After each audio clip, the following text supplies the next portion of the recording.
미국의 한 농장에서 일어난 놀라운 사건 하나가 미 전역을 뒤흔들어 버렸습니다. 그런데 그 사건의 중심에는 한국이 거론되었다고 하는데요. 도대체 미국의 한 농장에서는 무슨 일이 있었던 것일까요? 여러분의 좋아요 버튼에 힘을 얻어 비디오를 재생하겠습니다. 바로 지금 오늘의 사연 시작하겠습니다. 안녕하세요. 저는 미국 중부의 작은 마을에서 살고 있는 엘리자베스라고 합니다. 나이는 45이고 남편 조셉과 함께 오래된 농장을 운영하며 살아가고 있어요. 바람이 잦고 땅이 기름진 이곳은 평범하지만 그만큼이나 소중한 것들로 가득한 곳입니다. 아침이면 수탉의 울음소리로 하루를 시작하고 저녁이면 흙먼지를 뒤집어 쓴 장화를 벗으며 하루를 마무리하는 그런 삶을 살고 있습니다. 그런 제가 몇 해 전 한국이라는 나라를 여행하게 되었고 그곳에서 결코 잊지 못할 생명을 만나게 되었습니다. 오늘 이 이야기를 조심스레 꺼내는 이유는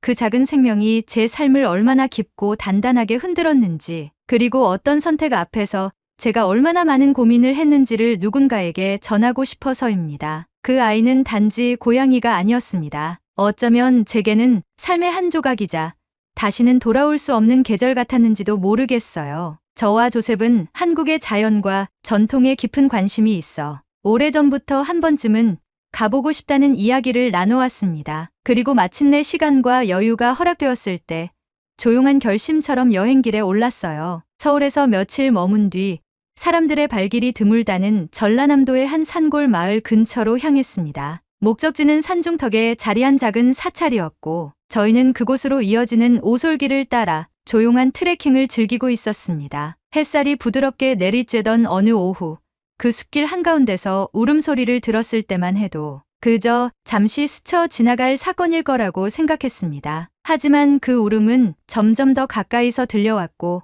무언가를 애타게 부르고 있는 것 같았어요. 조셉과 저는 동시에 발걸음을 멈췄고 눈빛을 나눈 후 조심스레 그 소리를 따라 걷기 시작했습니다. 그곳엔 낙엽더미 사이에 작고 여윈 생명 하나가 숨어 있었습니다. 갈색과 회색이 뒤섞인 털은 젖어 있었고 눈빛은 경계심과 공포로 가득 차 있었지만 어딘가 모르게 저희를 향해 도움을 청하는 듯한 눈으로 바라보고 있었어요. 작은 소리로 울음을 내며 움직이지 못하는 모습을 보고 저는 그대로 주저앉아 조심스럽게 손을 뻗었습니다. 괜찮아, 널 해치지 않아. 제가 내뱉은 그 말이 통했는지 작디작은 고양이는 미약하게 제 손바닥 안으로 얼굴을 파묻었습니다. 심장이 미친 듯이 뛰는 걸 느끼며 저는 조셉을 바라보았고 그는 조용히 고개를 끄덕였습니다. 그렇게 저희는 여행의 마지막 날 새로운 존재 하나를 품에 안게 되었습니다. 고양이의 생김새는 미국에서 보던 것들과는 조금 달랐습니다. 귀는 조금 더 길쭉했고 꼬리 끝부분에는 검은 고리가 선명하게 나 있었어요. 얼굴에는 날렵한 선이 있었고 눈동자는 마치 들짐승처럼 깊고 맑았습니다. 누군가는 야생동물이라 했을 수도 있겠지만 그때 저희에겐 그저 도움이 필요한 작은 생명이었죠. 문제는 곧 미국으로 돌아가는 일정이었지만 포기할 수는 없었습니다. 인근 동물병원을 찾아가 기본적인 검진과 예방접종을 받게 했고 여행 일정을 하루 미뤄서라도 필요한 모든 서류와 검역 절차를 마친 끝에 이 작고 용감한 생명을 함께 데려가기로 결심했습니다. 귀국 후 농장에 도착한 첫날부터 이 작은 고양이는 마치 그곳이 원래 자신의 터전이었던 것처럼 익숙하게 주변을 돌아다니기 시작했습니다. 낯선 환경에서도 전혀 위축되지 않았고 다른 고양이들과도 빠르게 적응해 나갔습니다. 농장에는 원래부터 고양이들이 여럿 있었기 때문에 이 아이 또한 자연스럽게 그 무리에 섞일 수 있을 거라 생각했습니다. 하지만 며칠이 지나고 저는 이 작은 생명이 다른 고양이들과는 조금 다르다는 것을 느끼기 시작했습니다. 처음엔 단지 적응력이 빠르다고 생각했지만 그것만이 아니었습니다. 이 고양이는 눈에 띄게 빠르게 자랐고 다른 고양이들이 감히 넘보지 못할 높은 지붕 위로 훌쩍 뛰어오르기도 했습니다. 때때로 사라졌다 나타나는 그 움직임과 시선은 분명 고양이보다는 야생의 무언가를 떠오르게 했습니다. 농장의 새벽녘, 다른 고양이들이 여전히 모이 주위에서 장난을 칠 때 이 고양이는 혼자 밭두렁을 어슬렁거리며 마치 무엇인가를 탐색하는 것처럼 걸었습니다. 그리고 가끔은 들쥐나 작은 새를 입에 물고 돌아와 저희 발치에 내려놓기도 했어요. 마치 자신이 무언가를 보호하고 있다는 듯한 눈빛으로 저희를 바라보며 말이죠. 그 아이에게 이름을 지어주기로 했습니다. 조셉은 처음엔 루시를 제안했지만 저는 좀 더 강인하고 신비로운 이름을 원했어요. 결국 사야라는 이름으로 부르게 되었습니다. 일본어에서 온 듯한 이 이름이었지만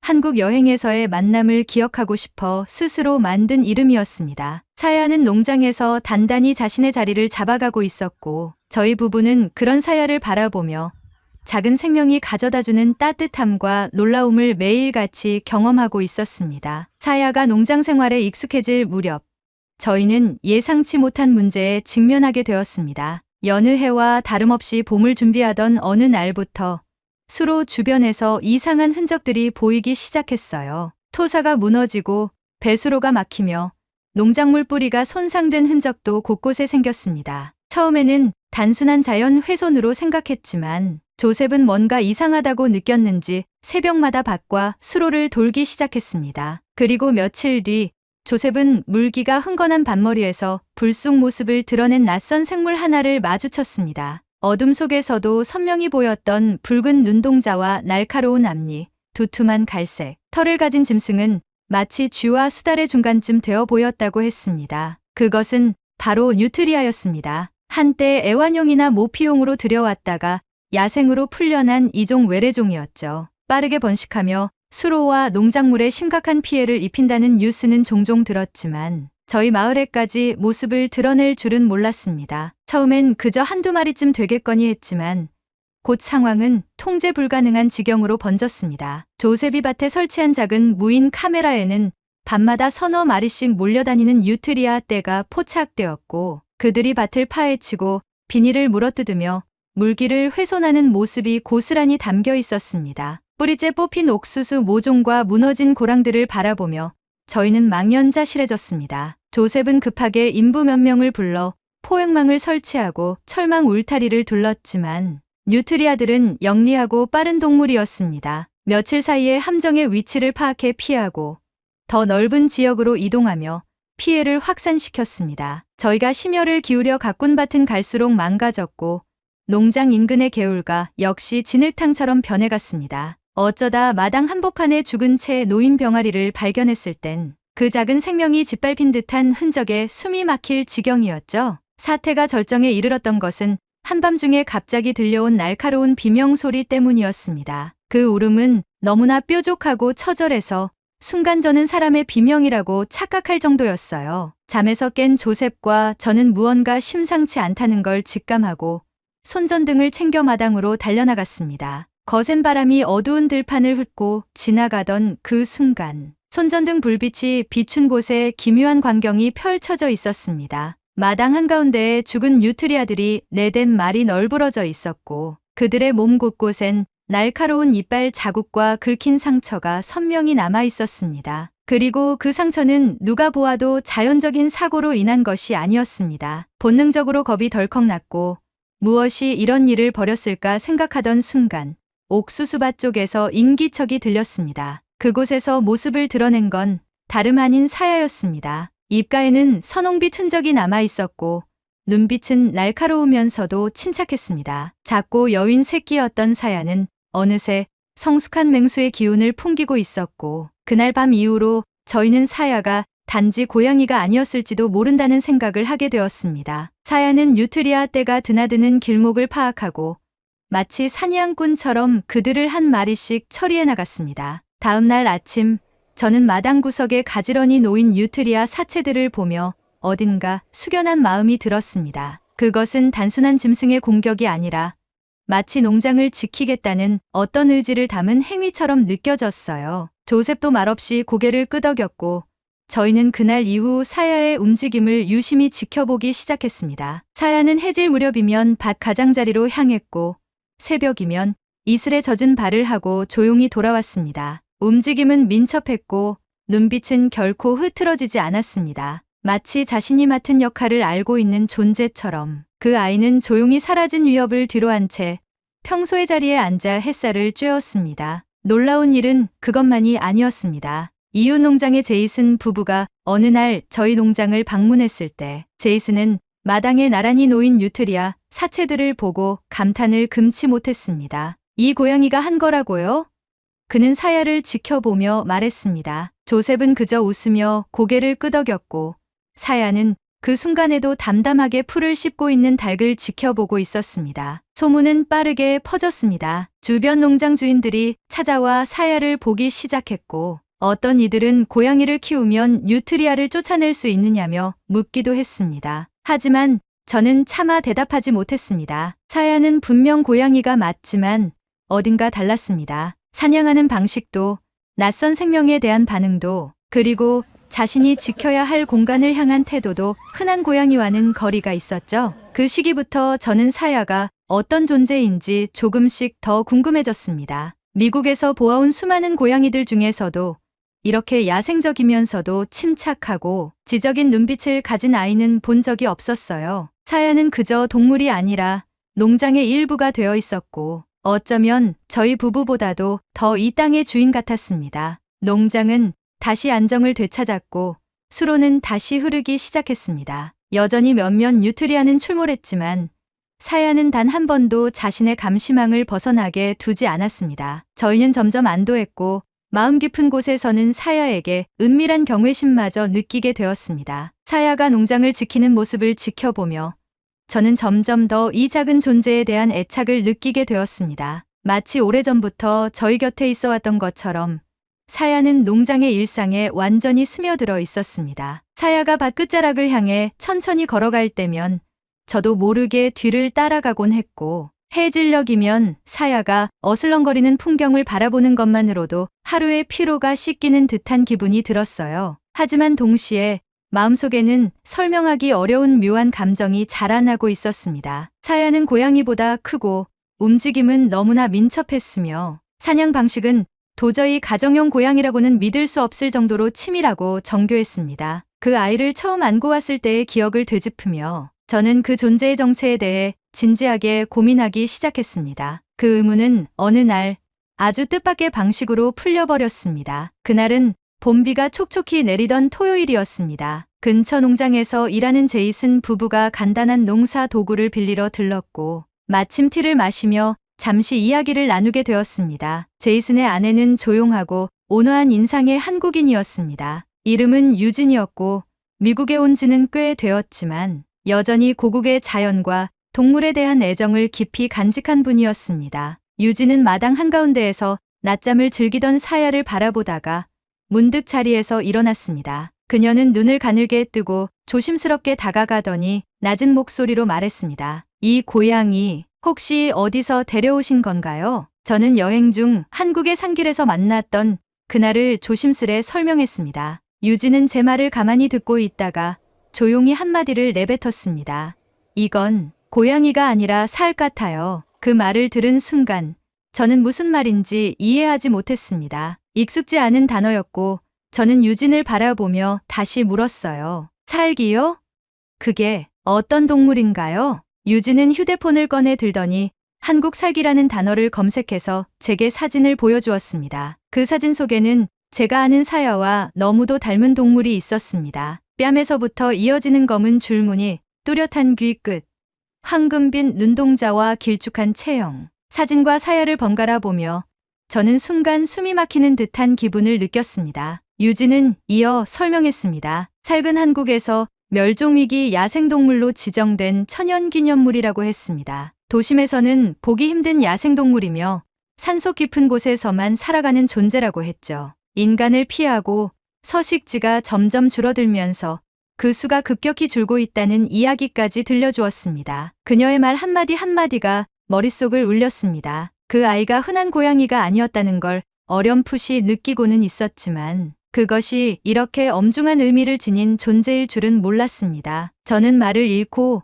사야를 바라보았습니다. 사야는 언제나 그랬듯이 무표정한 얼굴로 느긋하게 몸을 핥고 있었고 그 모습이 오히려 더 낯설게 느껴졌습니다. 그날 밤 저는 잠을 이루지 못했습니다. 조셉은 여전히 평온한 얼굴로 사야를 바라보며 말했습니다. 우리가 돌본 게 잘못은 아니잖아. 어디든 사야보다 더 안전한 곳이 있을까? 하지만 저는 쉽게 고개를 끄덕일 수 없었습니다. 제 품에서 자라고 제 발치에서 잠들던 그 아이가 실은 인간이 보호하고 지켜야 할 야생의 일부였다는 사실이 너무도 무겁게 다가왔습니다. 그 존재를 모르고 데려온 것이었다 해도 지금 알게 된 이상 저희가 계속 곁에 두는 것이 과연 옳은 일일까 하는 의문이 고개를 들기 시작했습니다. 며칠 동안 저는 관련된 자료를 찾기 시작했습니다. 미국과 한국의 야생동물 보호 규정, 살개 생태와 행동 습관, 그리고 국제적인 보호동물 이송 절차까지 하나하나 읽어나갔습니다. 그 과정은 쉽지 않았고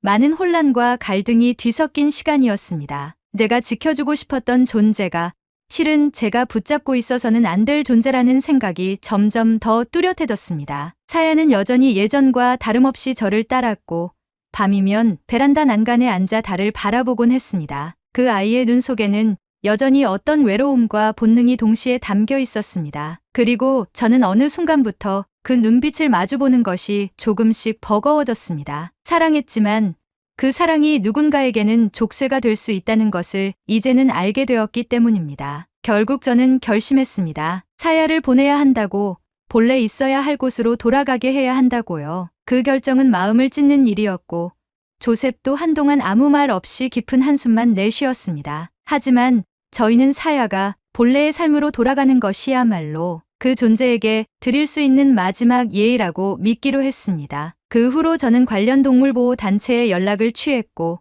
사야의 생태와 구조 경위를 자세히 설명했습니다. 한국의 야생동물관리기관과도 몇 차례 화상회의를 거쳐 이송 절차를 조율했습니다. 모두가 놀라워했고 동시에 감동해 주었습니다. 어떤 이들은 저희를 고맙다고 했지만 제 마음속에는 여전히 미안함이 컸습니다. 그 아이를 처음 만났을 때부터 지금까지 저는 사야를 너무 인간의 시선으로만 바라봤던 건 아닌가 하는 생각이 떠나지 않았습니다. 그렇게 사야는 떠날 준비를 하게 되었습니다. 농장은 여전히 평온했고 사야는 마지막까지 저희 곁을 떠나지 않았습니다. 저는 한 줌의 털을 조심스레 손에 쥐고 이별을 준비하며 마음을 다잡기 시작했습니다. 이별이란 단어는 언제나 그 자체로 아프고 무겁지만 준비된 이별은 더더욱 마음을 천천히 갉아먹는 것 같았습니다. 사야를 보내기로 결심한 이후 저는 매일 아침 눈을 뜰 때마다 오늘이 이 아이와 함께하는 마지막 며칠 중 하루라는 사실을 자각하게 되었습니다. 그것은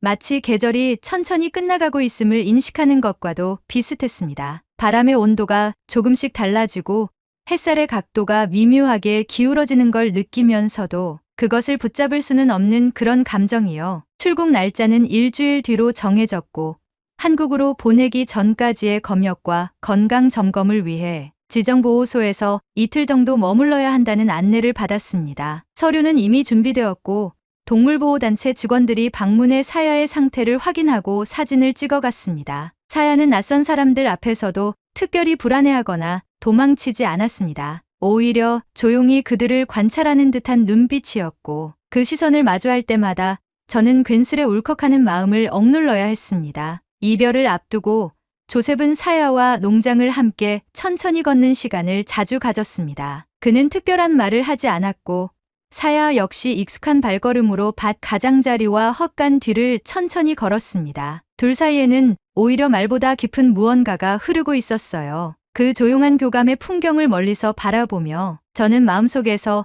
이제 정말 보내야 할 시간이라는 문장이 천천히 자리를 잡아가는 것을 느꼈습니다. 출국 당일 저희는 새벽 일찍 공항으로 향했습니다. 동물보호단체에서 준비해준 이동 케이지 안에 사야를 조심스럽게 넣으면서 저는 마지막으로 그 아이의 눈을 마주 보았습니다. 깊고 고요한 황금빛 눈동자 속에는 익숙한 침착함이 담겨 있었고 저는 그 눈빛에 더 이상 눈물을 삼킬 수 없었습니다. 고맙고 미안해. 정말 많이. 제 목소리는 거의 들리지 않을 정도로 떨렸습니다. 사야는 한동안 저를 바라보다가 천천히 눈을 감았고 마치 모든 걸 알고 있다는 듯한 표정이었습니다. 조셉은 말없이 제 어깨를 감싸 안았고 저희는 그대로 한참을 서 있었습니다. 비행기 탑승 시간에 맞춰 동물 담당 직원들이 케이지를 옮겨가고 사야는 조용히 저희의 시야에서 멀어졌습니다. 그 순간 마음 한구석이 무너지는 듯한 고요한 아픔이 밀려왔습니다. 귀가한 뒤 며칠은 모든 것이 공허하게 느껴졌습니다. 사야가 늘 앉아있던 창가, 사야가 자주 들렀던 마당 돌계단, 달장 옆 그림자 속에서 빤히 저희를 바라보던 그 눈빛까지도 눈앞에서 사라져버린 듯했습니다. 하지만 이상하게도 그 부재는 아픔보다는 점점 따뜻한 기억으로 채워져 갔습니다. 사야는 떠났지만 저희의 삶 속에서 사야가 남긴 시간들은 계속해서 조용히 숨 쉬고 있었어요. 며칠 뒤 저는 사야와의 이별 이야기를 조심스럽게 SNS에 올렸습니다. 농장을 지켜준 한국 살쾡이 이야기라는 제목 아래 사진 몇 장과 함께 짧은 글을 적었습니다. 큰 반응은 기대하지 않았지만 그 게시물은 며칠 만에 수천 건의 공유와 댓글을 기록했고 수많은 사람들이 위로와 공감을 보내주었습니다. 누군가는 말했습니다. 당신은 살을 살린 게 아니라 그 아이와 함께 서로를 살려낸 거예요. 그 말은 저에게 큰 울림을 주었습니다. 제가 사야를 품에 안았던 그날 이후 사실은 저희가 보호받고 있었던 것은 아닐까 하는 생각이 들었습니다. 사야가 저희 농장을 지켰던 것처럼 그 아이는 어쩌면 조셉과 저의 마음을 지켜주고 있었는지도 모릅니다. 낯선 땅에서 온 작은 생명이 우리의 가장 평범한 일상에 의미를 불어넣어 주었다는 사실이 이제는 너무도 선명하게 느껴졌습니다. SNS를 통해 알게 된 몇몇 농장 운영자들은 저희에게 연락을 주기도 했습니다. 미국 중부에서 외래종으로 인한 피해를 겪고 있는 곳들이 많았고 한국 살게 대해 관심을 보이는 이들도 적지 않았습니다. 물론 저는 조심스럽게 대답했습니다. 그 아이는 우리에게 온 선물이었지만 결국 고향으로 돌아간 거예요. 저는 그 말을 할 때마다 왠지 모르게 가슴이 먹먹해졌습니다. 지금도 마당 한켠에는 사야가 마지막으로 사냥해 놓고 떠난 작은 흔적들이 남아 있습니다. 한 줌의 털이 여전히 마른 풀 사이에 남아 있고 옥수수밭 끝에는 사야가 좋아하던 작은 돌 하나가 여전히 그 자리에 놓여 있습니다. 저는 종종 그 앞에 앉아 햇살을 쬐며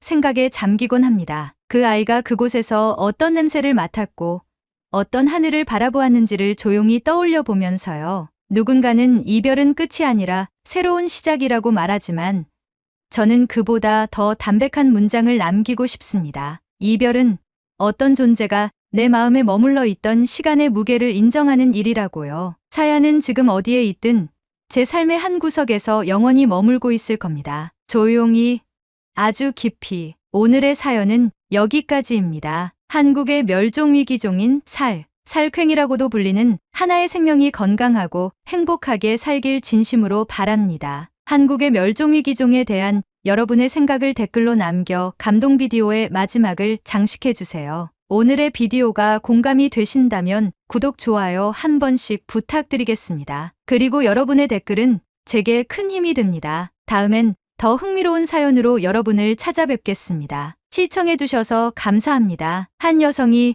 3년 동안 준비한 시험의 결과를 기다리고 있습니다. 5번의 낙방 끝에 결국 합격을 하게 되는데요. 이토록 온 가족이 기뻐하는 이 시험의 정체는 한국의 귀화 시험이라고 합니다. 도대체 이 여성에게 어떤 시련이 있었던 것일까요? 여러분의 좋아요 버튼에 힘을 얻어 비디오를 재생하겠습니다. 바로 지금 오늘의 사연 시작하겠습니다. 안녕하세요. 저는 프랑스에서 온 클레르 루아입니다. 한국에서 산지 이제 9회가 지나가네요. 처음 한국에 오게 된 건 유학생으로 오게 되었습니다. 프랑스에서 한국의 문화가 인기를 얻고 있던 도중 한국어를 배우기 위해 교환학생 프로그램을 신청했었고 저는 한국 땅에 첫 발을 내디딜 수 있었습니다. 서울에서의 첫 한 해는 마치 새로운 세상을 만난 것 같았어요. 낯선 언어와 문화가 저를 반겼고 한국이라는 나라만이 가진 활기와 따뜻한 정서에 빠져들어 버렸죠. 단순한 호기심과 설렘으로 찾은 한국에서의 생활이 너무나 꿈만 같던 순간이었습니다. 한국에서의 생활에 너무 만족한 나머지 유학을 마치자마자 한국에서 직장을 구했고 직장 생활을 하면서 사랑하는 사람도 만나 결혼까지 하게 되었습니다. 네, 맞아요. 제 남편 지훈은 한국인입니다. 지훈과 함께 김포에 신혼집을 꾸리고 지훈과 함께 한국의 문화를 즐기며 살다 보니 이제 저에게 너무도 익숙한 나라가 되어버렸죠. 떡국을 먹으며 새해를 맞이하고 시부모님께 인사를 드리기 위해 명절마다 지훈의 고향으로 내려가고 한국에서 사귄 친구들과 삼겹살을 구우며 이야기하는 일상들이 자연스러워졌습니다. 어느 순간부터 저는 프랑스인이라기보다는 한국에서 사는 외국인 며느리 클레르로 저 자신을 인식하게 됐습니다. 하지만 저를 외국인이라고 계속해서 인식하게 만드는 것들이 있었습니다. 행정 서류를 처리할 때도 외국인 등록증을 제출해야 했고,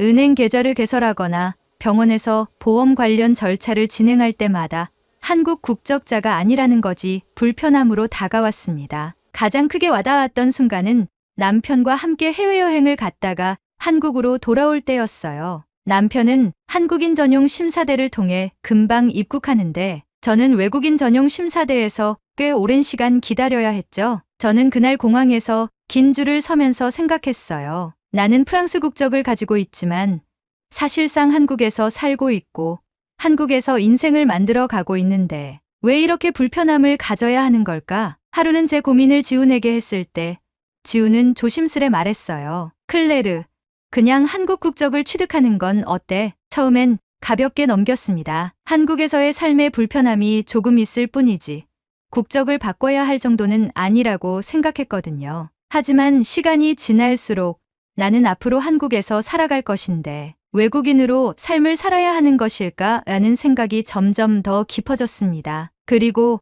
어느 날 저는 한국인이 되고 싶다는 결심을 하게 되었습니다. 그저 편의를 위해서가 아니라 진정으로 한국 사회의 일원으로 살아가고 싶었습니다. 저의 미래를 이곳에서 그리고 싶었고 제 인생을 바꾼 이 나라에 저도 온전히 속하고 싶었습니다. 그렇게 저는 귀화를 결심했습니다. 하지만 이 결정이 제 인생에서 가장 힘든 도전이 될 줄은 그때는 미처 몰랐습니다. 귀화를 결심한 후 저는 프랑스에 있는 부모님과 친구들에게 이 소식을 전했습니다. 저는 당연히 응원을 받을 거라고 생각했어요. 하지만 돌아온 반응은 예상과 달랐습니다. 클레르, 그냥 영주권만 받아도 되잖아. 꼭 국적까지 바꿀 필요가 있어. 프랑스 여권이면 충분히 좋은데 왜 그런 결정을 하는 거야? 내가 한국에 오래 살았다고 해도 완전히 한국인이 될 수 있을까? 부모님도 크게 다르지 않았습니다. 어머니는 걱정스럽게 말씀하셨어요. 넌 프랑스에서 태어나고 자랐어.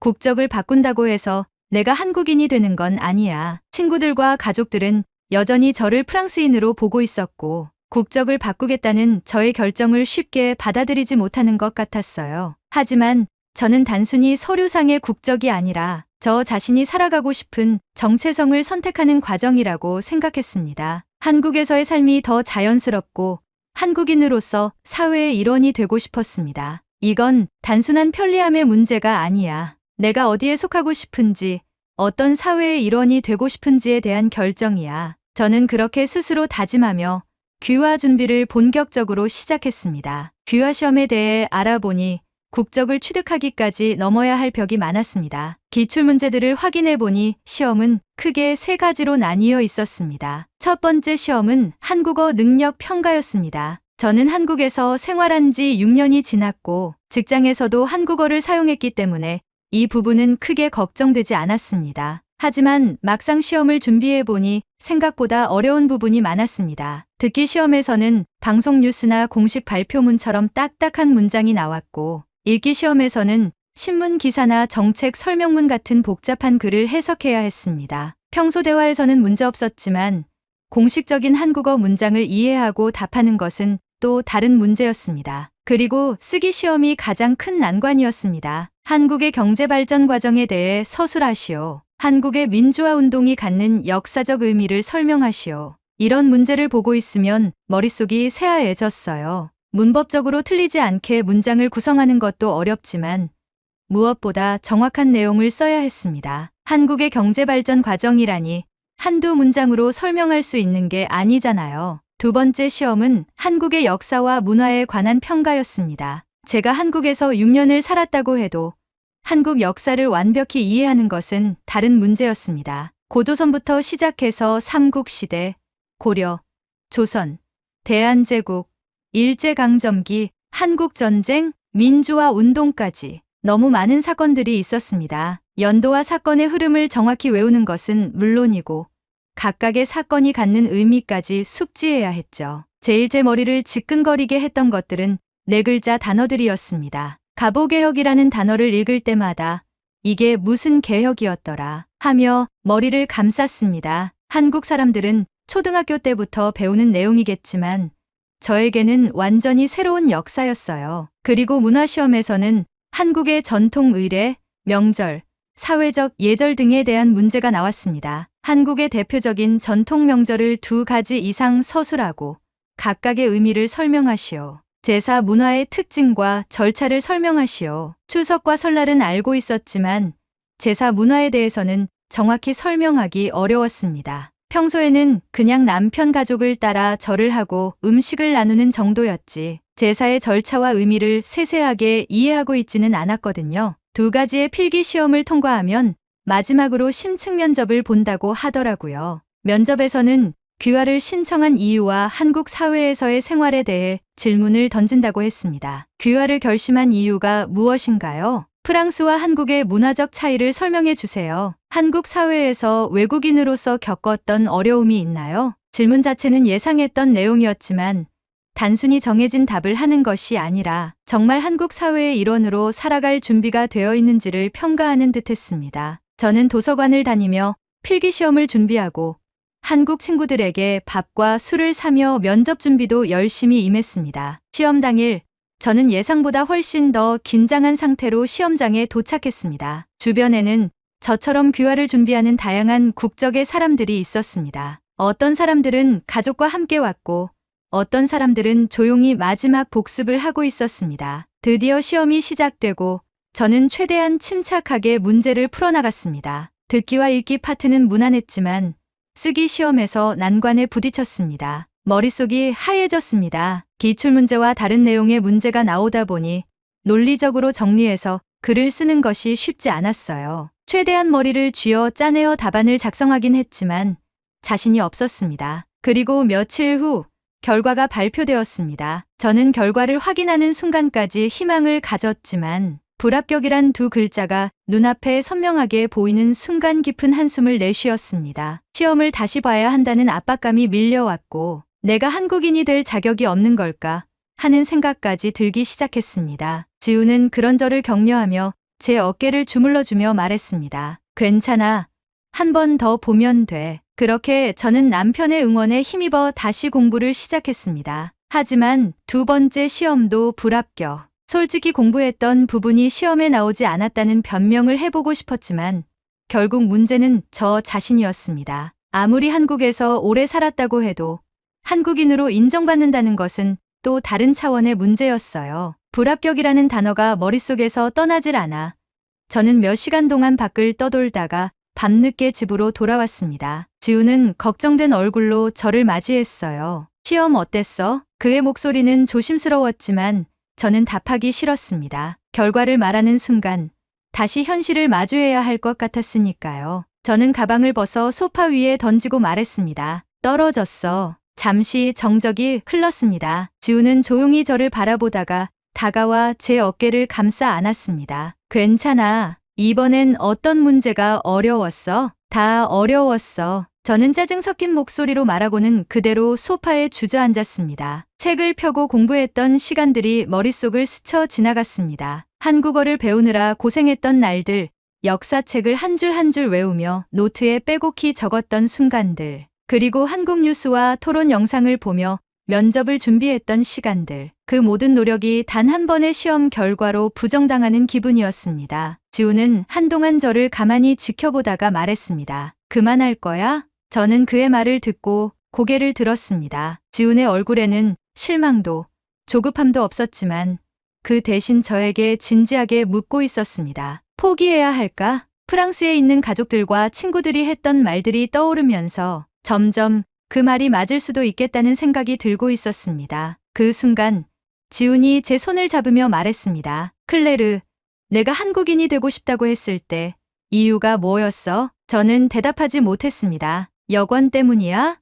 공항에서 편하게 다니고 싶어서? 저는 고개를 저었습니다. 그럼 왜? 저는 한참 동안 대답을 하지 못했습니다. 그리고 그 순간 저 자신에게조차 잊고 있었던 질문이 떠올랐습니다. 나는 왜 한국인이 되고 싶었던 걸까? 저는 조용히 눈을 감고 생각했습니다. 그리고 다시 눈을 떴을 때 지훈이 저를 조용히 바라보고 있었습니다. 그 순간 깨달았습니다. 제가 한국인이 되고 싶은 것은 제 눈앞에 있는 지훈과의 행복한 한국 생활을 누리기 위한 것이었다는 것을요. 포기 안 해. 지우는 미소를 지으며 제 손을 꼭 잡았습니다. 그럴 줄 알았어. 그날 밤 저는 다시 책을 폈습니다. 물론 여전히 어려운 시험이었고 또다시 떨어질 수도 있었습니다. 하지만 이번에는 단순히 시험을 위한 공부가 아니라 내가 왜 이걸 하는지를 되새기며 다시 시작하기로 했습니다. 그렇게 저는 세 번째 시험을 준비하기 시작했습니다. 다시 시험 준비를 한창 하던 어느 날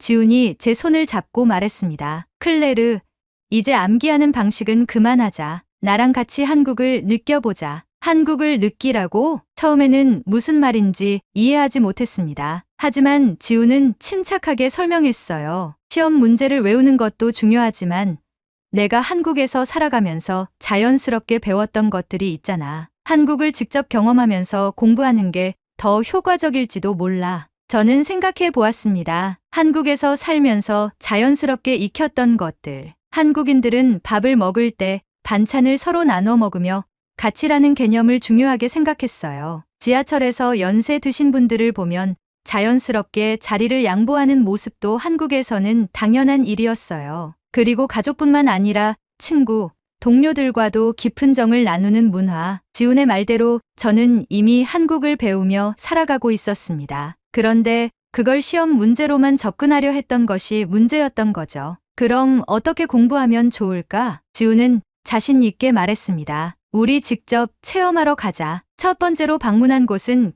경복궁이었습니다. 사실 저는 예전에 몇 번 방문한 적이 있었어요. 친구들과 사진을 찍으며 즐겁게 구경했던 기억도 있습니다. 하지만 그때는 단순한 관광이었고 조선시대의 역사를 깊이 이해하려는 목적은 아니었어요. 지훈은 마치 가이드처럼 설명해 주었습니다. 경복궁은 조선의 법궁이야. 하지만 임진왜란 때 소실되었다가 고종 때 다시 재건됐어. 그런데 일제강점기 때 일본이 경복궁을 훼손하면서 지금의 모습이 된 거야. 저는 조용히 건물을 바라보며 말했습니다. 그런 이야기는 처음 들었어. 그냥 오래된 궁궐이라고만 생각했지. 그렇지. 그냥 암기할 게 아니라 역사의 흐름을 이해하는 게 중요해. 궁궐 안을 걸으며 저는 단순히 조선시대 왕들이 머물렀던 곳이 아니라 수백 년 동안 사람들이 이곳을 지키고 변화해 온 역사를 피부로 느낄 수 있었습니다. 그 후에는 독립기념관에도 갔습니다. 독립운동가들의 이름이 적힌 벽 앞에서 저는 발걸음을 멈췄어요. 이 사람들은 한국을 지키기 위해 목숨을 걸었던 사람들이야. 책에서만 보던 역사적 사건들이 더 이상 단순한 시험 문제가 아니라 실제 이 땅에서 살아갔던 사람들의 이야기라는 걸 깨달았습니다. 이제야 조금씩 이해가 되는 것 같아. 지훈은 고개를 끄덕이며 말했습니다. 이제 진짜 내가 한국을 배우고 있는 거야. 역사 공부 외에도 귀화 시험에서 가장 중요한 것은 한국어 면접이었습니다. 지훈은 면접 연습도 적극적으로 도와주었어요. 귀화 면접에서는 내가 왜 한국인이 되고 싶은지를 말해야 해. 그냥 살고 싶어요 라고 하면 안 돼. 너만의 이유를 설명해야 해. 저는 처음엔 머뭇거리며 말했습니다. 한국에서 일하고 있고 남편도 한국인이고 그래서 뭐? 그래서 한국인이 되고 싶어요. 지훈은 고개를 저으며 한숨을 쉬었습니다. 그렇게 말하면 안 돼. 그냥 내 상황을 말하는 게 아니라 내가 왜 한국인이 되고 싶은지를 말해야 해. 저는 거울을 보며 다시 연습했습니다. 저는 한국에서 직장 생활을 하면서 한국 사회의 따뜻함을 배웠어요. 한국 사람들은 가족뿐만 아니라 친구, 동료들과도 깊은 정을 나누죠. 저는 그 정 속에서 살아가고 싶습니다. 지훈은 이번엔 만족한 듯 고개를 끄덕였습니다. 좋아. 이제 훨씬 자연스러워졌어. 그렇게 매일 저녁 저는 거울 앞에서 면접 연습을 했습니다. 새로운 공부 방식 덕분인지 저는 점점 자신감을 되찾기 시작했습니다. 이번에는 단순히 시험을 통과하기 위해서가 아니라 진짜 한국인이 되기 위해 공부하고 있다고 느껴졌습니다. 이번에는 꼭 합격할 거야. 지훈은 미소를 지으며 제 손을 꼭 잡았습니다. 넌 충분히 할 수 있어, 클레르. 그렇게 저는 다시 한번 도전을 결심했습니다. 귀화 시험을 준비한 지도 벌써 3년째. 이제는 마지막이라는 각오로 시험장에 도착했습니다. 이번에는 정말 다를 거라고 스스로를 다독이며 긴장을 가라앉히려 했지만 손끝이 떨리는 걸 멈출 수 없었어요. 그때 제 옆에 앉아 있던 한 외국인이 제게 말을 걸었습니다. 혹시 귀화 시험 보러 오셨나요? 네.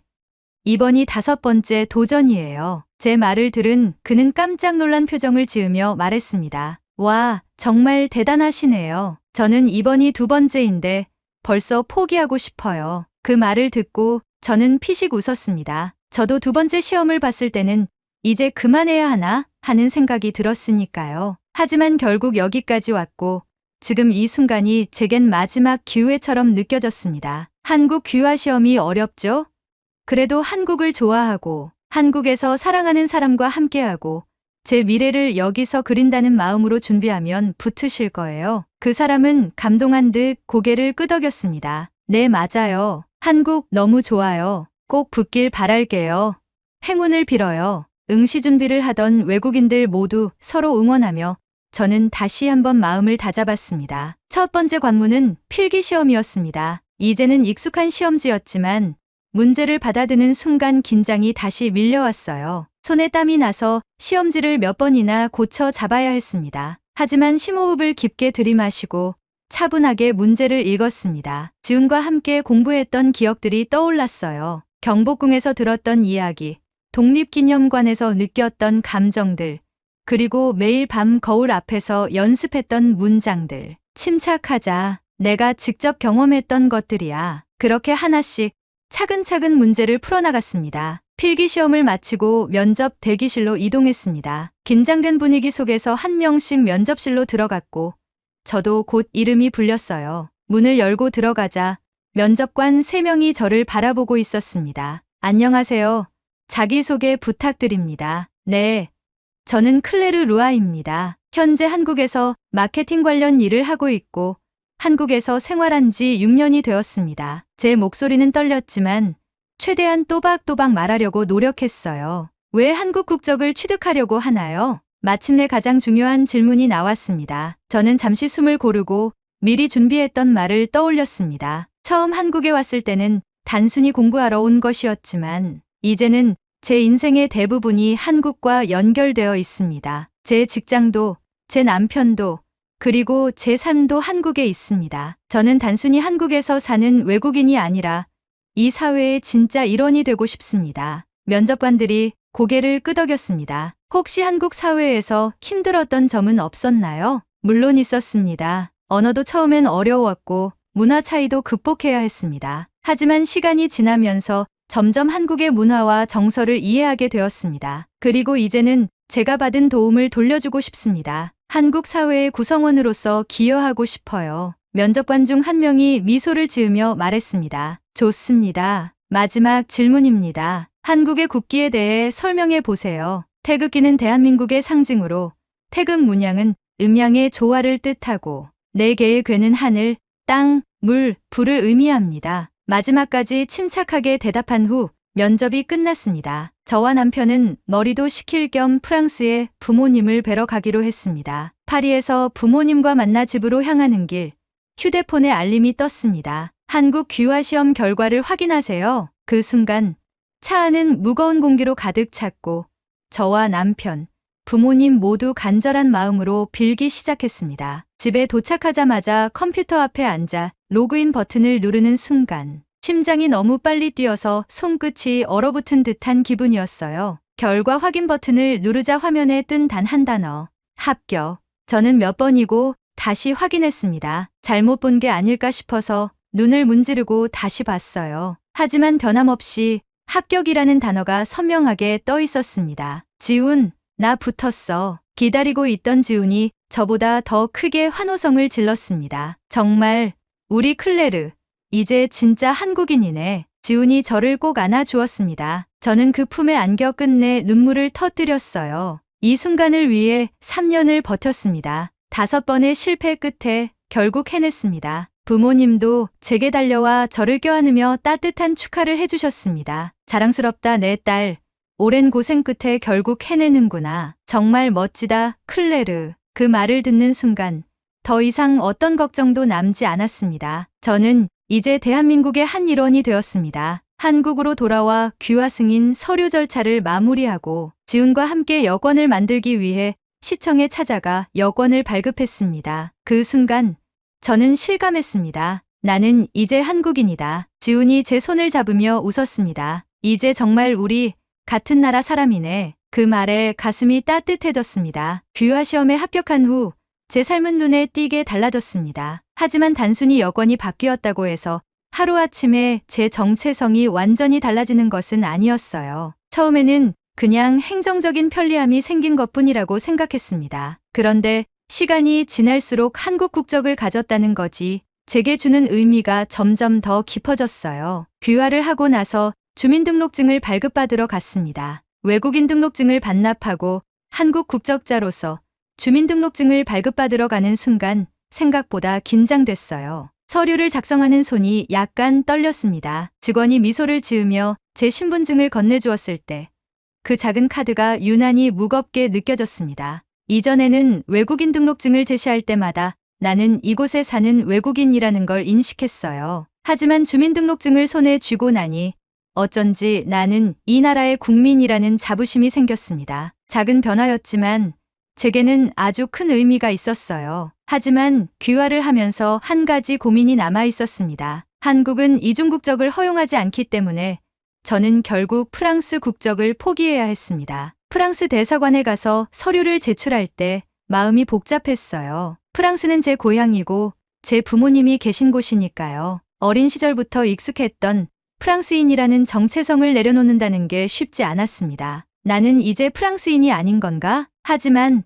저는 곧 깨달았습니다. 국적이 바뀌어도 저의 뿌리는 변하지 않는다는 것을요. 저는 프랑스에서 태어났고 프랑스 문화를 사랑하지만 제 삶은 이제 한국과 더 가까워졌어요. 한국 국적을 얻었다고 해서 모든 게 끝난 것은 아니었습니다. 진짜 한국 사회의 일원이 되려면 계속해서 배워야 한다고 생각했어요. 그래서 저는 한 가지 새로운 목표를 세웠습니다. 이제는 한국 사회에 기여할 수 있는 사람이 되고 싶다. 그래서 저는 한불문화원에서 진행하는 문화 교류 프로그램에 자원봉사자로 참여하기 시작했습니다. 문화교류 활동을 하면서 저는 또 새로운 목표를 세우게 됐습니다. 내가 직접 프랑스인들에게 한국을 가르칠 수 있다면 어떨까? 한국 귀화 시험을 준비하며 힘들었던 기억이 떠올랐어요. 처음에는 한글을 읽는 것도 어려웠고 발음도 잘 되지 않았어요. 그런데 그 과정을 극복하면서 한국어의 매력을 알게 되었고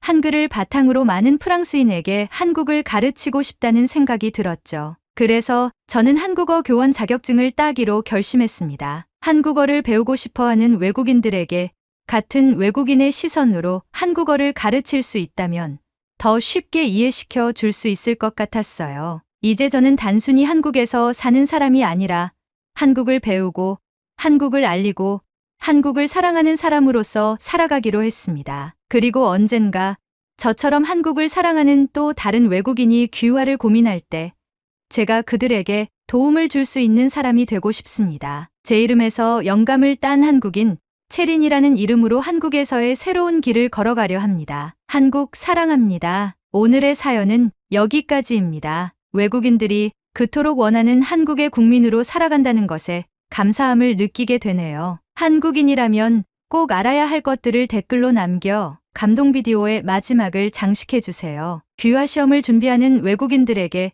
조금이나마 힘이 될 것입니다. 오늘의 비디오가 공감이 되신다면 구독, 좋아요 한 번씩 부탁드리겠습니다. 그리고 여러분의 댓글은 제게 큰 힘이 됩니다. 다음엔 더 흥미로운 사연으로 여러분을 찾아뵙겠습니다. 시청해주셔서 감사합니다.